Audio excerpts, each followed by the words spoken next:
بصوا يا أحبة، سيدنا النبي صلى الله عليه وسلم لما كان الصحابة بيحاربوا ويقاتلوا في بقاع الأرض ويستشهدوا ويفقد منهم الكثير، ما كانش هو والصحابة الباقيين قاعدين حاطين ايدهم على خدهم وعمالين يعيطوا ويشيروا في الأحداث. لا لا لا، كان سيدنا النبي صلى الله عليه وسلم بيكمل رسالته ويكمل دوره اللي ربنا سبحانه وتعالى أمره به هو والصحابة في مكانهم، كل واحد في مكانه.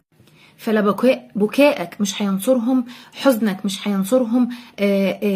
عارف اللي هو المشاعر السلبية والطاقة السلبية اللي بتحبطنا وتثبطنا عن العمل، ده مش هينصرهم يا أحبة. بالعكس، خدوا النية وابدأوا اشتغلوا وارجعوا اعملوا أدواركم وعمروا في الأرض وعمروا في نفسكم وعمروا في اللي حواليكم باللي يرضي ربنا سبحانه وتعالى، علشان خاطر واحتسبوا كل ده، احتسبوه نصرة لإخواننا مش بس في فلسطين، في بقاع الأرض.